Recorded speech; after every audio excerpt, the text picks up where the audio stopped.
Oh, ini sudah 16:29. Oke, lanjut Pak. Selama masih lanjut, ini prioritas dana desa pada tahun 2023 itu ada pada satu, pemulihan ekonomi nasional sesuai dengan kewenangan desa. Kenapa kemudian kewenangan desa saya berikan? Karena saya membaca bahwa prioritas dana desa tahun 2023 itu ada pemulihan ekonomi sesuai dengan kewenangan desa. Maka saya kasih tadi di depan, apa itu kewenangan desa? Nah, seperti itu tadi jabarannya. Nah, ini prioritasnya ada 3. Yang kemudian yang kedua adalah program prioritas nasional sesuai dengan kewenangan desa, kok 2 kali ya. Dan yang ketiga adalah mitigasi dan penanganan bencana alam dan non alam sesuai kewenangan desa. Oh, itu ekonomi nasional ya kan? Itu mau dibaca itu mau.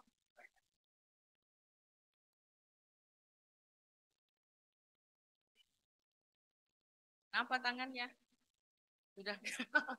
Kalau tanda-tanda semutan sudah tua. Ya, jadi ada 3 prioritas itu. Coba Mas dilanjutkan 3 prioritas pemulihan ekonomi. Nah, prioritas penggunaan dana desa didasarkan pada prinsip 6 ini. Ya kan? Kira-kira Bapak 6 prinsip ini sudah nggak Pak? Apa prinsip yang pertama? Kemanusiaan adalah mengutamakan hak dasar, harkat, dan martabat manusia. Kira-kira kita seperti itu enggak? Nah, makanya ada workshop nanti ya. Kalau sini sih cenderung iya, tapi nanti ada kisi-kisi ataupun metode yang dari kita yang mengatakan itu tidak gitu. Yang Bapak mengatakannya bisa tidak gitu. Ya. Ya. Terus yang kedua, keadilan adalah mengutamakan pemenuhan hak dan kepentingan seluruh warga desa tanpa membeda-bedakan. Ini saya pikir wajar lah. Satu pertanyaan yang mendasar, transparansi enggak Bapak nih? Enggak ya? Ya enggak loh. Kalau terlalu transparan, tapi transparansi itu menjadi sangat penting loh Pak. Di dalam pelaporan itu ada azasnya. Ada prinsipnya. Oh ya, itu transparansi di atas itu saja ya. Oh ya. Ya memang prinsipnya kan itu didasarkan pada prinsip itu. Ada salah satu ya pada transparansi. Ya cuman tulisannya saja gitu ya. Kali ya untuk yang prakteknya saya nggak tahu, Allahu a'lam bishawab, Bapak Ibu sekalian yang mengetahui. Ya. Nah, curhat kan akhirnya kan. Nah, kan. Yang ketiga, prioritas ketiga, kebinekaan adalah pengakuan dan penghormatan terhadap keanekaragaman budaya dan kearifan lokal sebagai pembentuk kesalehan sosial berdasarkan nilai-nilai kemanusiaan yang universal. Ini sangat tinggi nilainya, itu tinggi sekali menurut saya, karena kemanusiaan yang universal itu ubah segalanya menurut saya ya. Yang keempat, keseimbangan alam adalah mengutamakan perawatan bumi yang lestari untuk kelanjutan kehidupan manusia. Saya pikir itu tidak perlu kita jelaskan. Kebijakan strategis nasional berbasis kewenangan desa sebagaimana tertuang di dalam rencana pemerintah tahun 2023 dengan tetap memperhatikan kewenangan dasar. Dan yang keenam, sesuai dengan kondisi objektif. Mungkin potensi. Kalau Bapak tinggal di desa mana? Bapak kades di mana? Kabupaten? Kabupaten Landa. Apa potensi desa?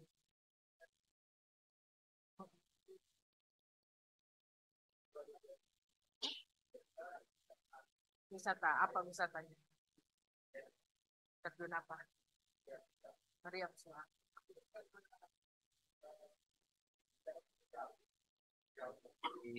Jauh dari kota, jauh dari kota Ngabang itu kurang lebih 14 kilo, Bu.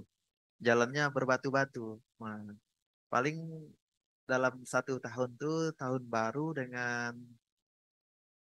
Hari Raya Idul Fitri dengan Natal itu ramai. Udah sunyi. Nah, kalau musim durian Sungai Keli paling terkenal, Bu. Hmm. Nah, itu tadi kalau memang ada ada kegiatan-kegiatan di kampus, kalau bisa eh, adakan penelitian jadi desa binaan gitu, Pak, Bu. Untuk Desa Sungai Keli, saya siap memfasilitasi. Siap, Bu.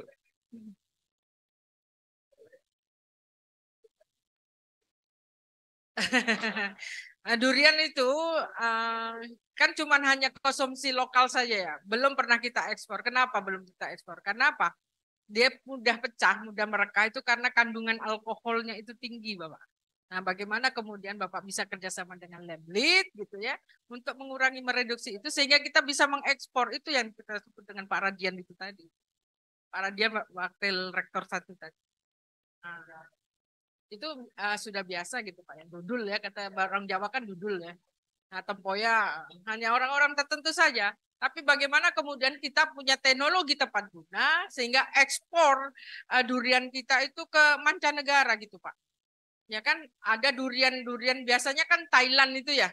Apa durian montong itu enggak terlalu nyaman, lebih begas, lebih legit durian kita. Tapi kita kalah di dalam pemasaran. Apa sebab? Karena sampai di sana itu dia sudah terbuka gitu ya. Ya, karena apa? Alkoholnya tinggi. Alkohol itu dari apa? Dari gula, Pak. Nah, karena saking manisnya kita punya durian, manis kan kita punya durian sampai pada pahit itu. Nah, itu karena gulanya tinggi, mengakibatkan alkohol kemudian membuat dia panas sehingga dia merekah. Nah, iya. Nah, Bapak belajar dari saya. Ya, ya sudah merekah sehingga di karet-karet itu kan saya paham itu proses oh kenapa kemudian itu saya paham kadang-kadang. Oke. Ini yang keenam, lanjutnya Pak. Pengelolaan keuangan desa. Nah, ini kan tadi ada kebijakan pengelolaan dana desa, sekarang ada pengelolaan keuangan desa. Kan ada dua judul ya kita. Tadi kebijakan pengelolaan keuangan desa dan pengelolaan keuangan desanya. Nah, jadi kalau kita berbicara tentang kebijakan itu adalah yang berkaitan dengan peraturan, Bapak. Kalau mau tahu ilmunya yang lebih pasti tentang kebijakan, mari kita sama-sama ke S2. Magister Sainsnya Visipol. Di situ ada yang namanya program studi kebijakan publik. Nah, itu kita akan mengupas semuanya yang berkaitan dengan kebijakan. Nah, itu satu. Tapi kalau sekarang menyangkut pada materi yang kedua adalah tentang pengelolaan desa, keuangan desa, maka kita bicara yang pertama adalah pengertian keuangan desa menurut Undang-Undang Desa adalah semua hak dan kewajiban desa yang dapat dinilai dengan uang serta segala sesuatu berupa uang dan barang yang berhubungan dengan pelaksanaan hak dan kewajiban desa. Tadi lagi ya kan, hak dan kewajiban desa yang ada 4 itu tadi. Ya kan? Maka kewenangan desa itu kemudian timbul kembali yang sudah saya sebutkan di awal menjadi sangat penting karena kalau Bapak tidak bekerja pada tidak kewenangan akan menjadi salah, ya kan? Akan menjadi temuan, ya kan? Akhirnya kita masuk, Ibu. Iya. Oke ya? Yang kedua, hak dan kewajiban tersebut menimbulkan pendapatan atau belanja pembiayaan yang perlu diatur dalam pengelolaan keuangan desa yang baik. Ini teknis, Bapak. Nah, nanti yang berkaitan dengan teknis, bagaimana kemudian pelaporan itu dibuat. Makanya nanti harus ada workshop. Lanjutannya harus ada workshop. Bapak harus ikut tempat. Yang ketiga adalah siklus pengelolaan keuangan desa meliputi perencanaan, pelaksanaan, penatausahaan, ya kan? Pelaporan dan pertanggungjawaban dengan periodisasi 1 tahun anggaran terhitung mulai dari tanggal 1 Januari sampai tanggal 31 Desember. Lebih dari itu disclaimer ya. Iya, dari 1 tahun, Pak. Jadi bagaimana pelaksanaan teknisnya, kinerjanya bagaimana? Itu cuma baru di, ya kan? Kinerja itu apa?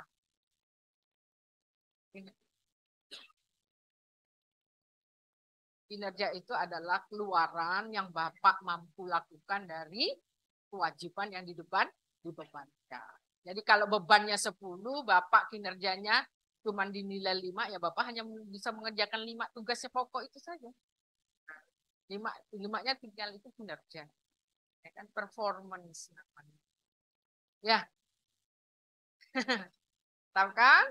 Jadi hanya ada 1 tahun anggaran, yaitu 1 Januari sampai tinggal 31 September. Bagaimana Bapak Ibu? Ada masalah sampai di sini? Tak ada? Mantap. Enggak ada lah. Oh, boleh. Ah, boleh, boleh, boleh. Oke, lanjut Bapak. Selanjutnya Bapak. Nah, ini siklus pengelolaan keuangan negara, keuangan desa. Siklus pengelolaan keuangan desa itu meliputi pertama adalah perencanaan, Bapak. Yang kedua adalah penganggaran, yang ketiga adalah pelaksanaan, penata usahaan itu yang berkaitan dengan susunan-susunan dan ya itu ketertiban, ketiga adalah yang berkaitan dengan pelaporan atau administrasi penata usahaan itu ya. Yang keempat adalah tentang pertanggungjawaban. Sederhana sih, tapi cukup rumit. Karena itu Bapak harus di backup tapi kan ada pendamping desanya ya Pak ya. Ada pasti kan. Jadi selain Bapak sudah di backup oleh pendamping desa, Bapak juga harus mempunyai kemampuan untuk ini semua gitu ya. Ya kan? Kalau tidak punya kemampuan, nah susah nanti kita ya. Nah, kan? Lanjut Bapak. Nah ini pengelolaan keuangan desa, ini prosesnya harus melibatkan masyarakat. Siklusnya seperti ini. Sudah dilakukan? Sudah. Apa melalui dengan masyarakat itu apa? BPD ya? Ya, Musdes, ya. Ya.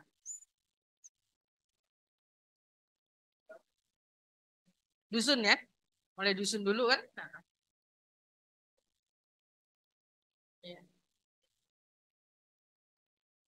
Ya. Tidak bisa ya. Ya. Skala prioritas di mana letaknya kalau gitu? Oh, gitu. Mana pula ada COVID lagi, Pak? Oh, anggaran COVID ya? Oh iya. Oh iya. Oh gitu. Wow. Ya. Fisiknya?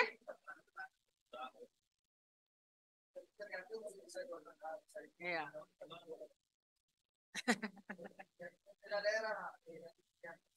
Ya. Nanti COVID itu juga nggak tercover kan ya? Tercover. Oh gitu. Oh, ada pemekaran desa ya. Oh gitu. Itu kenapa dimekarkan? Sesuai dengan anu ya, kriteria. Oh ya. Luas daerah terus kemudian jumlah penduduk kan? Ya. Ada lagi Pak permasalahan yang lain? Kalau enggak kita langsung aja.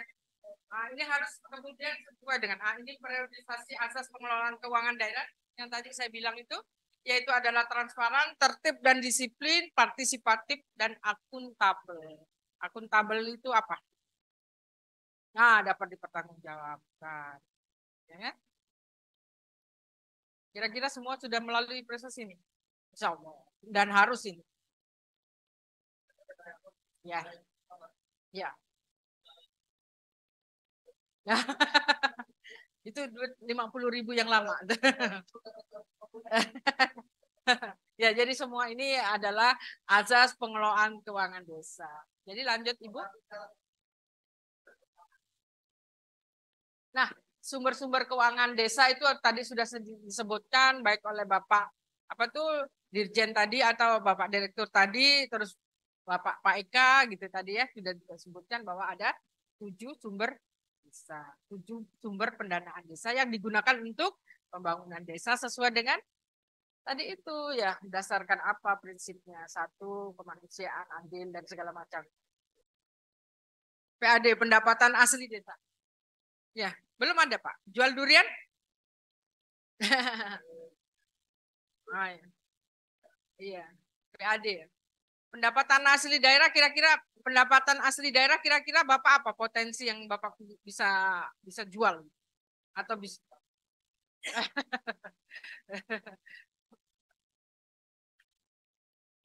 Makanya harus ada pemikiran yang apa yang mendasar, yang berkaitan dengan itu semua. Jadi kita bisa diskusikan.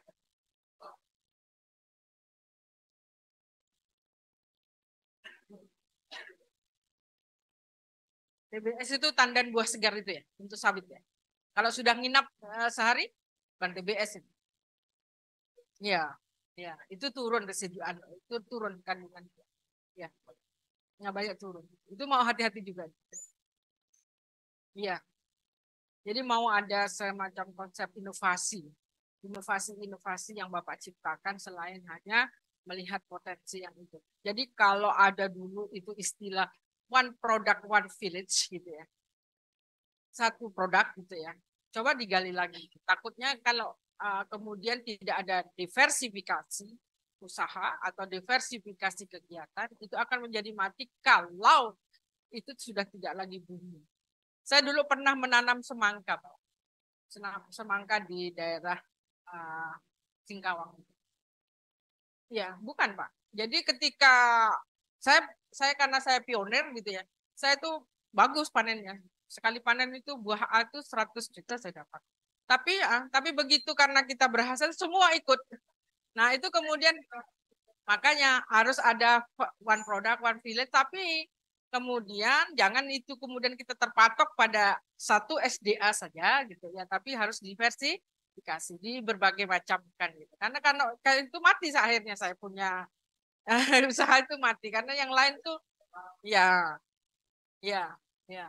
Jadi BUMDes itu harus mempunyai inovasi yang cukup verifikasi, bermacam-macam gitu ya, variasi gitu ya, agar tidak satu kemudian menjadi booming, kemudian dia akan mengalami satu apa yang kita sebut dengan ya penurunan. Kalau sudah pada titik maksimal dia pasti akan turun, itu sudah ekonomi ya. Ilmu ekonomi. Ya. Seperti itu ya. Jadi lanjut Bapak, itu semua itu pengelolaan desa. Pengelolaan keuangan desa, kepala desa memegang kekuasaan pengelolaan keuangan desa mewakili Pemdes dalam kepemilikan kekayaan desa yang dipisahkan. Betul ya, Pak?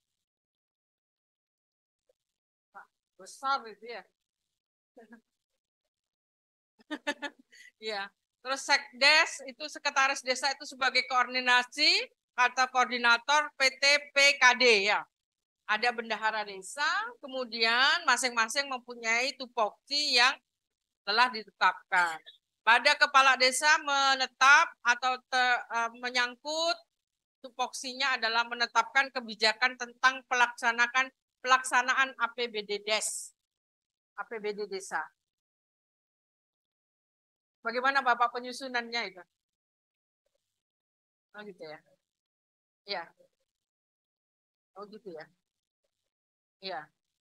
Tapi kan kewenangannya kemudian mengerucut kepada kepala desa atau sebagai mempunyai kewenangan. Iya, prioritas. Prioritas. Iya, prioritas dan kemudian apa itu rapat-rapat yang tadi yang kita susun secara partisipasif itu tadi kan? Ya, oke. Oke, kalau begitu ini tidak ada masalah. Bapak, selanjutnya ini pendapatan asli daerah hasil usaha desa. Nah, itu melalui BUMDes.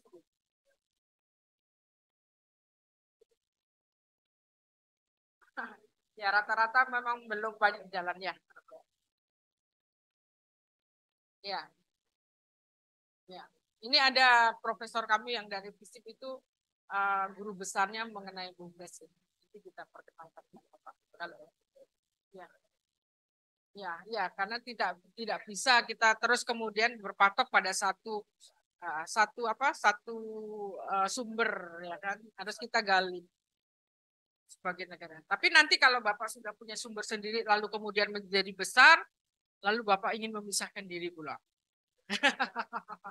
Ya, ya, seperti kemudian gosip-gosip yang terjadi di Aceh dan segala macam. Ya, ya, ya.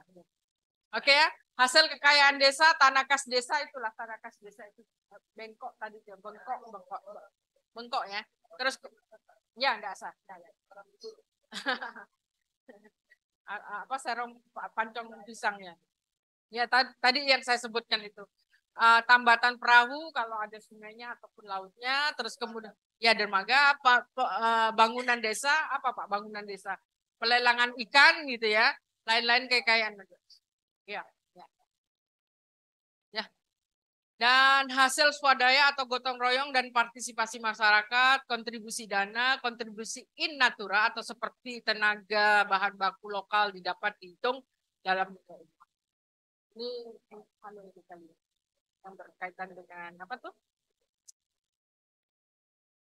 kerjasama itu gotong royong itu ya kali ya, ya, ya partisipasi masyarakat dan lain-lain pendapatan desa yang sah hibah dari pemerintah pusat, provinsi atau kabupaten, dana darurat dari pemerintah, terus dalam rangka penanggulangan korban kerusakan akibat bencana alam, pendapatan bunga deposito. Memang punya deposito ya? Ada silva itu ya. Kalau di tempat kita itu ada silva ya. Ya, sisa